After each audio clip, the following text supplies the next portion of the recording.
If you have a problem or if something is on your mind, please, for the love of God, communicate.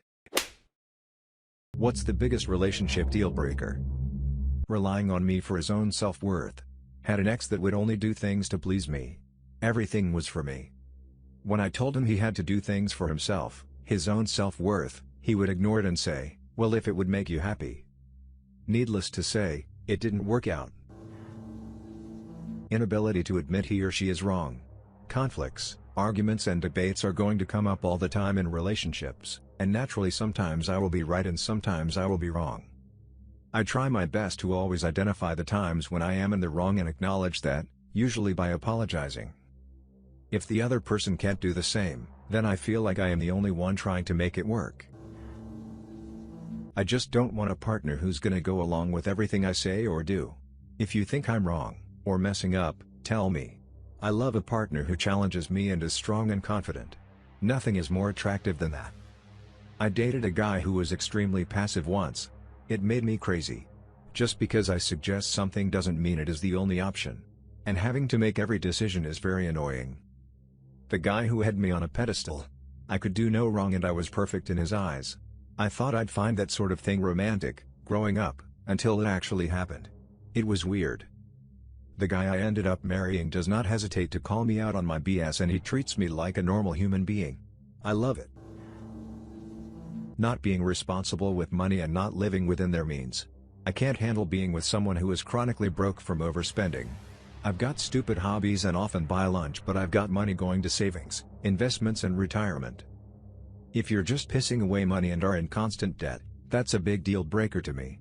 It tells me you're not responsible nor do you have long-term goals. I dated a woman for 3 years, loved her deeply. But I hated her when she spent $300 on a handbag and I was barely surviving at that point. She paid 0 bills and her car was falling apart. It is impossible to build a life with such a person. Obesity. I live an active and healthy lifestyle and it would be nice to share that. Unless it is med or endocrine related, it just shows lack of control and discipline, which will likely affect other areas of your life too.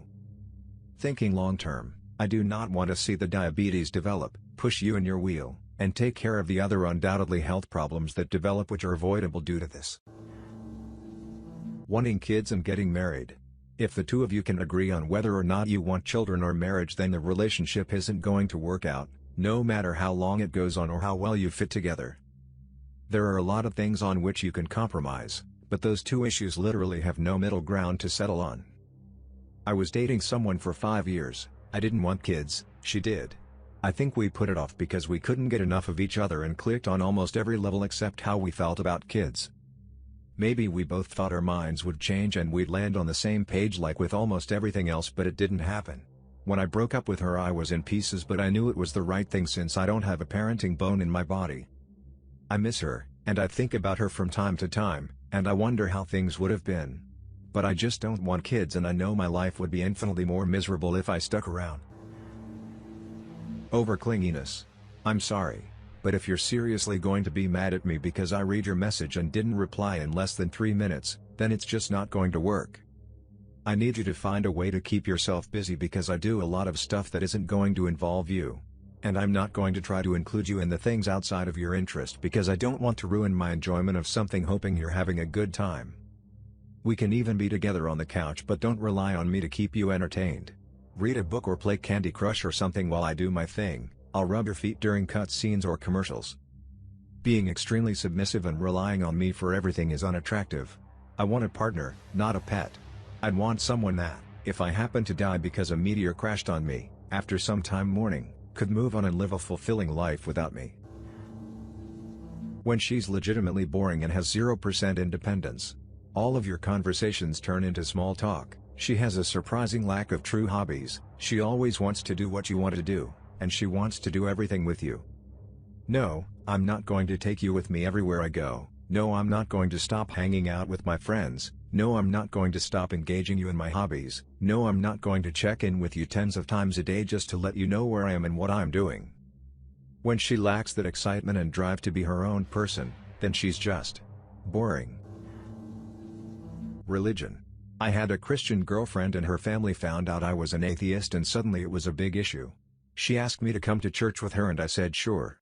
After service she asked me what I thought and I told her the truth. I'm going because you want me to go with you, it's important to you and it's a big part of who you are. But I'm never going to believe in God. Ever. She broke up with me on New Year's Eve. Someone replied, not sharing my religion. To some people it's not a big deal, but theology is one of my biggest interests and involvement in the church and church-related activities, services twice a week, teaching, volunteer work, etc., take up a good amount of my time. And these are things I've always wanted to share with my husband. Maybe it'd be different if I was the kind of person that only went to church once a week and it didn't really come up the rest of the time, but it's too much a part of my lifestyle for my partner to not be involved at all. Also, when life hands you tragedy, as it tends to do, I want to go through it with someone who has similar values and beliefs. If something truly awful happened, I don't want the grief to be compounded by a spouse that doesn't understand prayer and community as part of the healing process. Having no goals and no ambition. I don't care if you flip burgers right now or empty trash cans for a living, but don't be just fine with that for the rest of your life if you're capable of more. You have to want to better yourself and move forward, and be able to encourage me to do the same. I dated a really nice girl in California that was a lot of fun, but she was perfectly okay with just sitting at home all day watching TV. I would in no way want that to be an example for my children. Some things you can't control. But if you just accept things without trying to change the world around you to your favor, then I have no reason to deal with you. Jesus first and any form of closed-minded religiosity. Sorry, I'm not religious at all. I don't believe any of it. I'm fine with someone having different beliefs than me, but if your religion is going to interfere in any way into my own personal life, you can get lost. I'm not going to not have a steak on a beautiful summer day because it's Good Friday.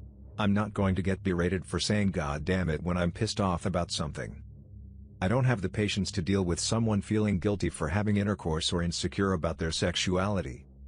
If you want to live a religious lifestyle, keep on moving honey, because I'm not interested. Shortsightedness. Working as little as possible while still having just enough money to pay the bills? F off. Regularly overdrawing your bank account? F off. Constantly borrowing money? F off. I am not you, mom. 30 is creeping up on me and suddenly dudes who don't manage their finances are so gross to me. My ex would just let stuff like the rent slide because he knew I'd be forced to take care of it. I don't budget and sacrifice things and save my money to pick up somebody else's slack. It's not about them having a lot of money, it's about them being aware and responsible with what they do have, and putting enough thought into tomorrow to be able to say, you know what? We can't order pizza and wings tonight. We're cutting it really close on the utility bill this month. I have a kid. I don't date people with kids. I tried it before and it sucked. She was 22 with a 4-year-old. Dating her was pretty much dating the 4-year-old too, because he was always around and it was never just the two of us. There's a reason I don't have a kid right now, it's because I'm not ready to be around one 24/7. Wanting kids and marriage. I'm not as opposed to marriage, but if you're sending me pictures of wedding rings you like 3 months in, you're out. And just the concepts in general. I decided a long time ago that kids weren't in my future, and the whole idea of marriage is pretty much a joke in the world of annulments, divorce, and week-long sham marriages. That, and all the pomp and pageantry associated with a wedding turns me off. My girlfriend has already been there, done that, so it's not like she has stars in her eyes and dreams of some magical fairy tale wedding. She's like me in that she just doesn't care. Which is why we'll probably be together longer than most married couples. Strict about food and especially vegan beliefs. I respect you all for your dedication, but expecting me to give up my KFC eating ways then hit the road, Jade. Overly religious about food is even more annoying. Much of my dating experiences are from sharing food I love. I also detest arbitrary rules just because some old book set them down thousands of years ago. Screw that noise. Cigarette smokers. I don't like putting my mouth on an ashtray. Smoking makes your breath and clothes stink. No amount of gum, mouthwash and laundry detergent changes this. But it's not just the obvious things like the horrible smell, taste, health hazards and cost either. I also feel like my opinion of smokers has been severely harmed by the inconsiderate smokers. The ones who will casually flick a cigarette butt into the street, or the ones who will light up where I am forced to walk through their smoke cloud.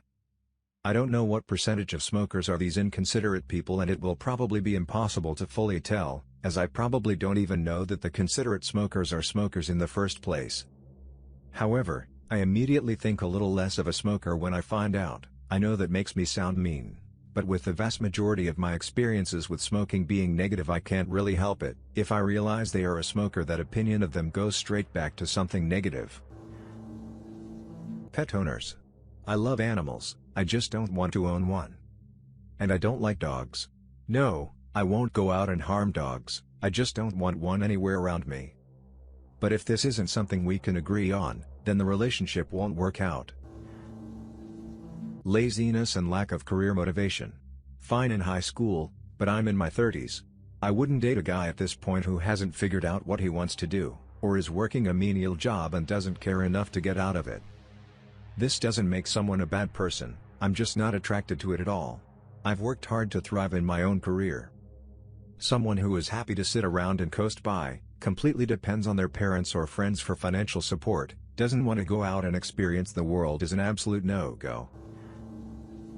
Homophobia and sexism are pretty big things.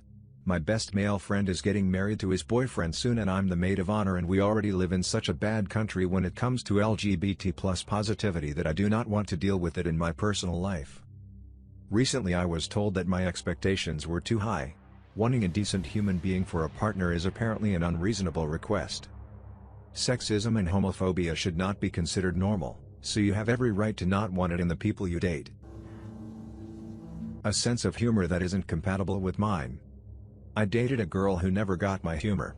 It was fine at first, not everyone picks up on it right away, but eventually I just stopped being myself with her. When I found out she was moving away, I was secretly delighted. I understand now I can't be in a relationship if you don't get my whimsy. It's who I am. Their main hobby is I just have to travel. I don't mind traveling, but this trend is more of a social status sort of thing in my opinion. Marketing people did a good job in the past suckering people into thinking they have to have a diamond ring, and marketing has suckered a new generation into travel. Crazy parents. I would never want to marry into a dramatic hot mess of a family. If your mother is a complete nut, anti-vaxxer, conspiracy theorist, into all this homeopathy, and will tell you how stupid and blind you are if you don't share her opinions, you can F off. I am not marrying into that and have this be an influence on my future children. If she can't be mature and say what's on her mind. I've had too many relationships where girls will just be all pouty and passive-aggressive until I have to be the one that brings up whatever she's upset about. In my last relationship I could tell she wanted to dump me but didn't have it in her, so I had to end it. I pretty much broke up with myself. If you have a problem or if something is on your mind, please, for the love of God, communicate. Goes for a lot of men too. Someone replied, I'm a woman but I've had boyfriends and coworkers like this. My therapist used to tell me that the best way to handle this is not to react at all. That is, to literally just react as though you didn't read into what they were doing, no matter how obvious it is. The idea is that they will either start making themselves more clear or move on. Seems to work pretty well with coworkers. Believing in weird new age hippie BS. I was hitting it off with this really awesome, hot guy, and on our second or third date we ended up in his apartment for coffee, as they say. Well, he took my shirt off, and I went to take his shirt off. And he panicked because I touched his crystal power necklace where he stores his life energy, and me touching it would let it out, or something? He started talking to me about auras and energy, and that my aura was the same color as his, and I made up an excuse to leave. He's a nice guy and all, but I just can't take him seriously with that stuff. Low or no libido. Sorry, but intimate fun is incredibly important, and it'll only raise frustration for me even if the individual is perfect. I've told two of my past girlfriends when getting into a relationship with them that I clearly wanted some things to be physical. They both agreed, saying they wanted the same. One turned asexual a month after dating. She cheated on me right before we broke up and had fun with the guy she cheated on me with, and the second one just didn't want to be physical at all because of past experiences. I understand if you don't want to be too physical, but don't lie to my face about it. Thanks for listening to Radio TTS. Hit the subscribe button and activate the notification bell for more videos. Click the right box for the Radio TTS playlist and let us know what the next video should be about.